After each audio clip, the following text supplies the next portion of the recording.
Hello, world. My name is Stephen Walker, and welcome to A Walker in the Woods.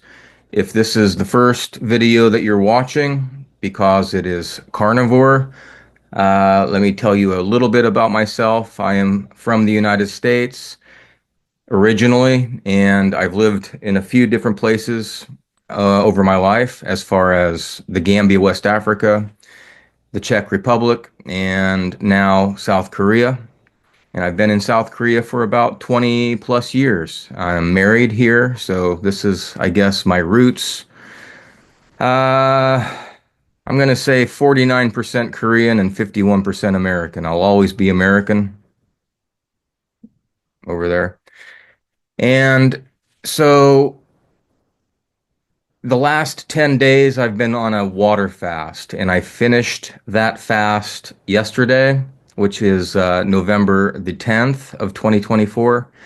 And overall, it was an exceptionally good experience. I had high energy throughout most of it, and I refed. I started refeeding about 4 p.m. yesterday by drinking some beef broth, and then I had some eggs, scrambled eggs with butter, and a little bit of beef, like very thinly sliced. And I couldn't eat it all. And so slowly. When you refeed, you need to take it very slowly because your stomach is it's basically stopped digesting, and the gastric juices are at a very low level. But this morning, feeling good, and today is the 11th of November. They call it Pepero Day here in Korea. A pepero is a long, thin cookie, very round, kind of looks like a straw. And they say if you eat pepero, you'll be thin. No, I don't think so. I think it's probably just the company that makes those things that decided that would be a good ad campaign. But millions of Koreans buy into it. I did not have any pepero today, if in case you were wondering. But today, oh, I guess I'll tell you a little bit more about myself. I'm in my office right now. This is not my home. So I am a university teacher here in South Korea, and it's a good job overall. I enjoy it. I enjoy teaching, and I enjoy the students. That's about it for me. Let's get into why you clicked on this link. This is going to be my first 100% full, proper day of carnivore. In the past, for the last year, I've been about 85% carnivore. The majority of the food that I ate was beef, butter, bacon, eggs, but also seafood, chicken, cheese. I did dairy. But this is November, and it's MOVEmber or MOVEmber, and that is Men's Health Month. So I want to challenge myself. So the first 10 days was a water fast, and now I'm on to the second phase, and that is carnivore. So I want to do a 100% carnivore to see how it affects my body and my mind and my senses and everything, because all of the testimonials that I have heard and watched and read, it's hard to deny that people are getting great results from following this diet or way of eating. So I have a PPT. I'm a teacher and I do PPTs. So I'm going to share a PPT to keep me focused and to give you some visual reference. So I will share that now. Okay, so this is page one, and it is the MOVEmber challenge. I will be doing a 20-day carnivore meal, diet, way of eating, lifestyle, primarily beef, butter, bacon, and eggs. I'm not going to do any dairy. I'm not doing any coffee. I was a coffee drinker, and I have given it up since the 1st of November, and I'm doing fine without it. So I want to touch on two things today. I'm going to try and keep this video shorter than the other 10 that I've done. We'll see how it goes. So I want to touch on why. Why am I choosing carnivore? And the second one is in-body fit metrics. So if this is the first video that you're watching, if you see me in the screen, this little machine right here, this is an in-body fit machine. So it's basically a scale that takes 10 different types of metrics from your body. You hold on to this thing and you stand on these silver pads with your bare feet, and it gives you a reading. And I will share that reading with you shortly. But I want to touch on why carnivore. I have, I think, four different reasons. And the first one is testimonials. I first heard about carnivore probably a year and a half, maybe 2 years ago, and looked into it. I've always been interested in health and the human body and the variety of diets, and I've tried a number of them.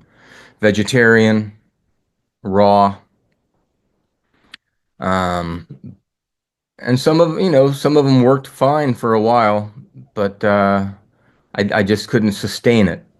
But the testimonials, once I started finding certain channels, such as Dave Mack and his no carb life, that would probably be my number one go-to for testimonials, where people just come on and they talk about their life, their history, their health history, and how it significantly changed once they switched from the standard American diet or vegetarianism or veganism to eating meat.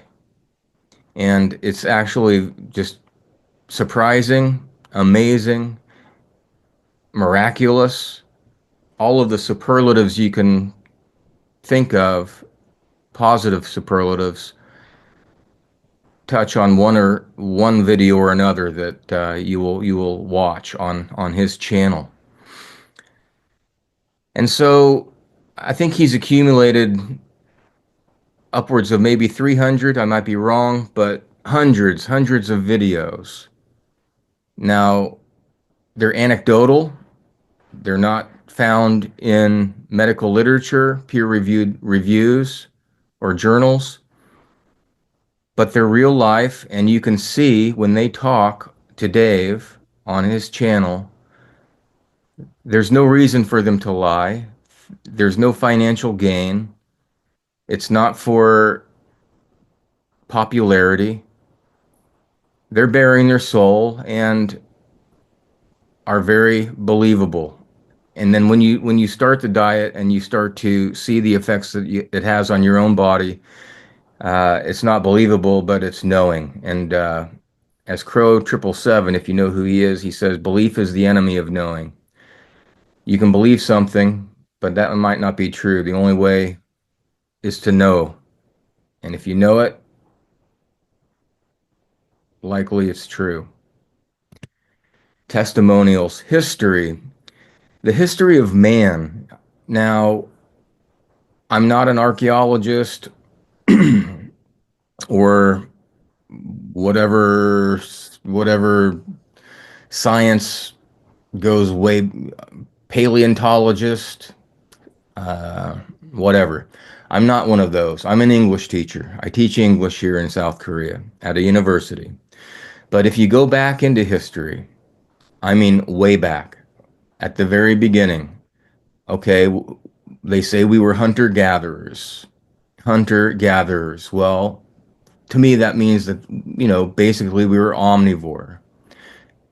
But to be omnivore means that there would have had to have been food that we could pick up or pick off of trees, bushes, and that would be seasonal. And so hunter-gatherer, hunter comes before gatherer. So I think primarily we were hunters, and the main source of our nutrition back then would have been killing and eating meat. Farming didn't come along until just a few thousand years ago, really. I'll do another video on that and get a bit deeper into when we became an agrarian society. But back in the day, we were hunters, and when we killed, we feasted. And then if we didn't kill again for a few days, we fasted. Feasting and fasting is part of our DNA, and our body is designed to do both. So I will be once I finish my refeeding process, I am going to be feasting uh, to satiation, to the point where I don't want any more food.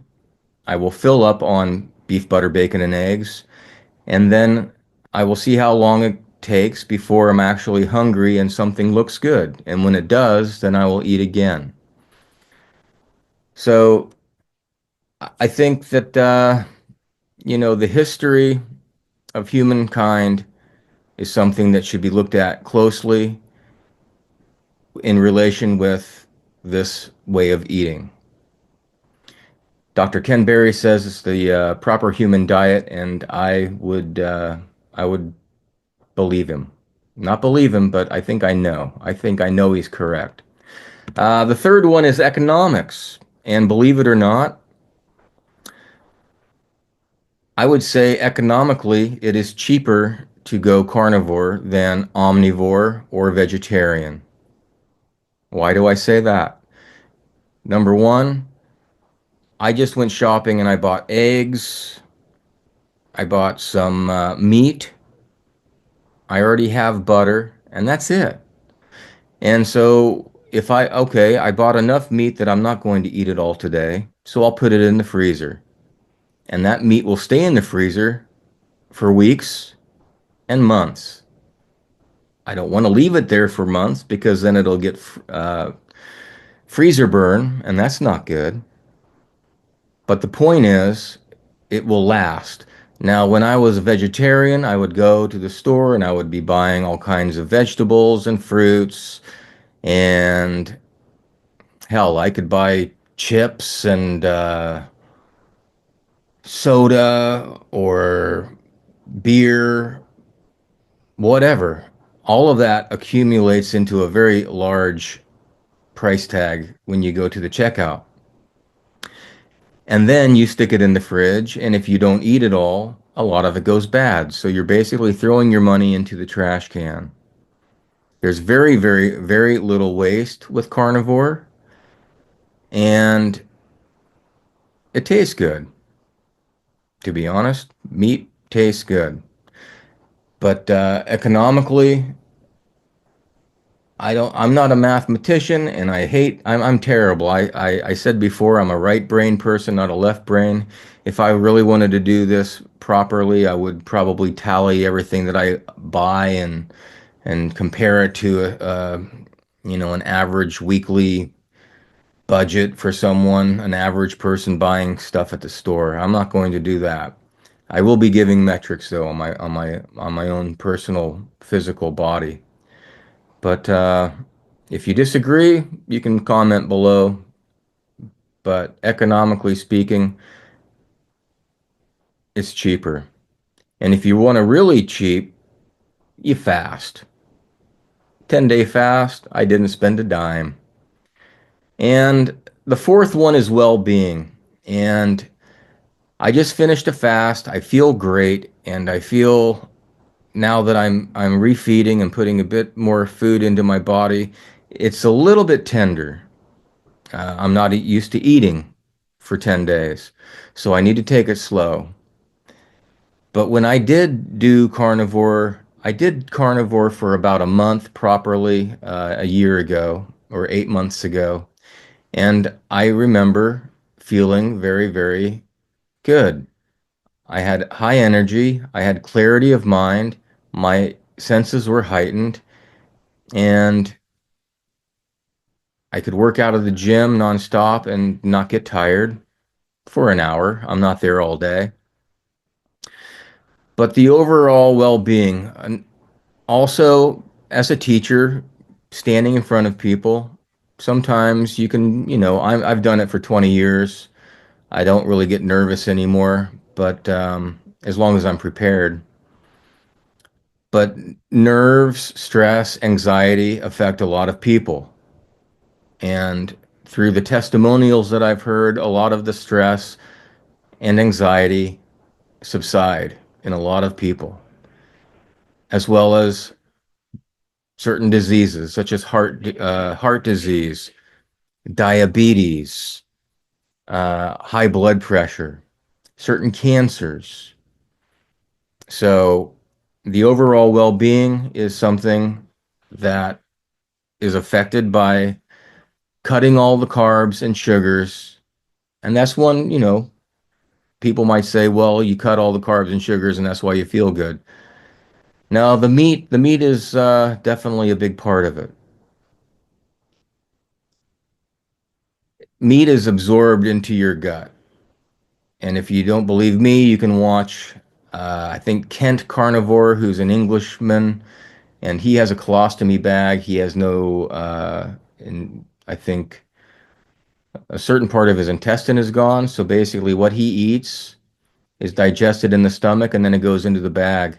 And after he gets done eating, he doesn't find much in there compared to when he would eat vegetable or fruit and then he would see what's in there, in addition to a lot of gas. And that's another thing. When you're on carnivore, very little flatulence, no farting. So those are the main reasons why I'm doing this. And just also number five is I think I know. I know that it is the proper human diet, and I want to give it an honest try. I want to give it an honest go. And 20 days is not a long time. And if after 20 days I look at my metrics, which are here, I will most likely continue, and we'll see. We'll take it day by day, month by month. No promises other than 20 days. That is a promise. And I will keep myself honest by doing these videos. So this is the InBody Fast machine that I showed you a little bit earlier. And so I started on November 1st with my fast. So these are the first 10 days. And then this morning, Pepero Day, the 11th of November. So I started out at 98.6, big boy. And at the end of my fast, I was 91.4. And this morning, after refeeding with eggs and a bit of beef and a lot of water, I weighed myself at I weighed myself at 6:34 a.m. and I was still 91.4. The BMI, I started out at 31.2 and this morning 28.9. The same as yesterday. And so this fit score gives you a readout and basically tells you where you are. And Pyojun basically means this normal, and Pyojun Isang means you're above normal. So I'm above normal still, and I probably will be for at least a week or two. And I presume that they will start dropping within that time frame. My skeletal muscle mass on day one was 42.5, and this morning 38.5, so I dropped zero point 0.4 from yesterday. Soft lean mass, I started out at 70. Yesterday was 65.1, and this morning it was 63.8. Basal metabolic rate 1969. Yesterday was 1834. And today 1829, so I dropped 5 kilocalorie there.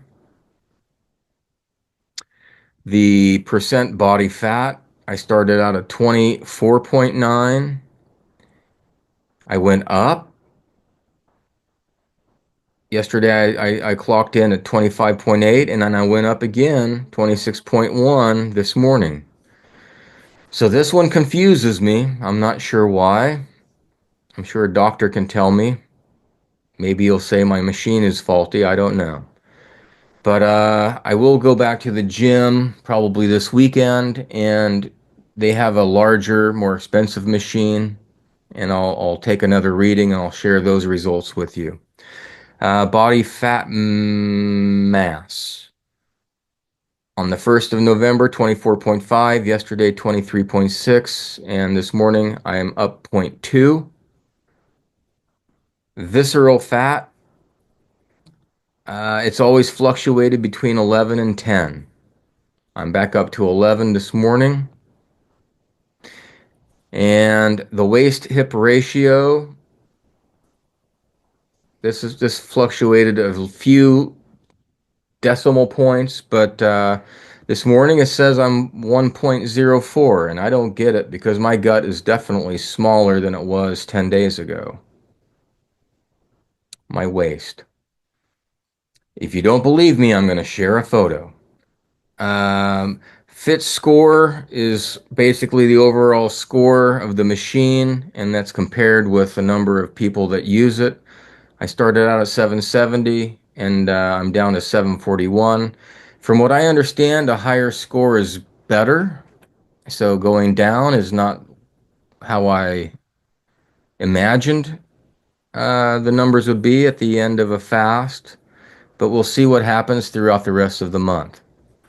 And as I said, if you want to close your eyes, this was me yesterday. This was after my fast. If you want to see a before, if you want to see a before photo from the 1st of November, you got to go back to my video I shared yesterday. I show before and after.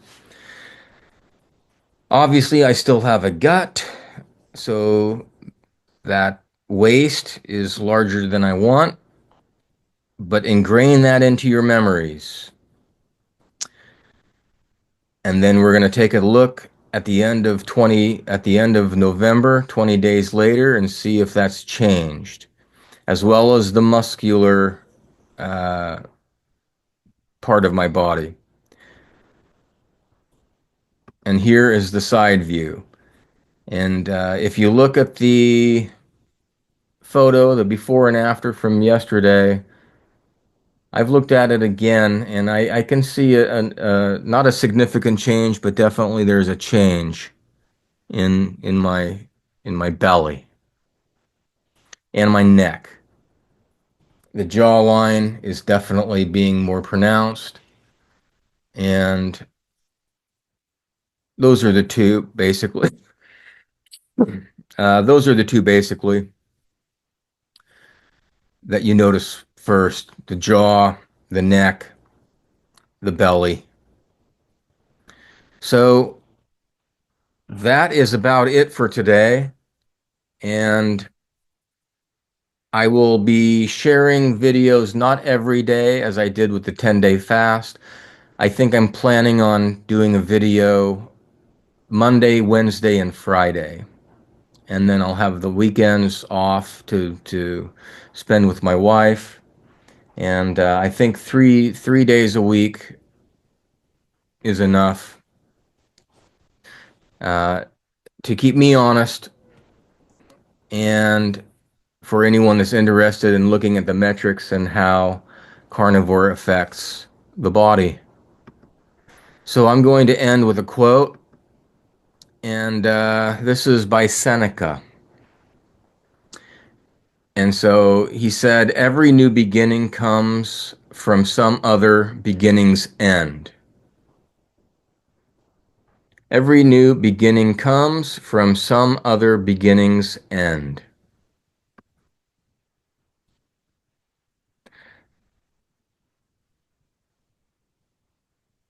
What am I ending?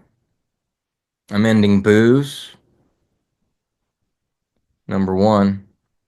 I'm ending uh, a bad diet or being lazy. I'm beginning a stronger, more focused plan towards my future. I want to be healthy. I want to be strong. I want to be mentally capable to be able to work. I'm 53 years old and I have no plans for retirement. Actually, I can't retire even if I wanted to. So I'm doing this for myself, number one, and for my wife because I want to be around to grow old with her.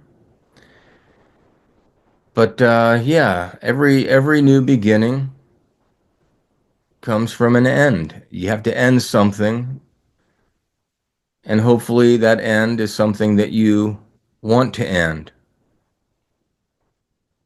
And that beginning is something that you want to begin. It's in, at least with diet, it's in your hands. It's in your hands. This food is in my hands. I can make the choice to eat it or not eat it. Right there is where you make the decision. And are you ready? Are you ready for a new beginning? I am. So I hope whoever watches this, you can join me on this journey and comment, give me some support or criticism, but don't troll. So far, I've had no trolls because I have had very few viewers, obviously. But you know, let's try and keep it uh, productive, constructive. Constructive criticism is great. I have thick skin, no problem. But that'll be about it for today. So until tomorrow, this sparkling water gets me through when I'm not drinking distilled water or regular water.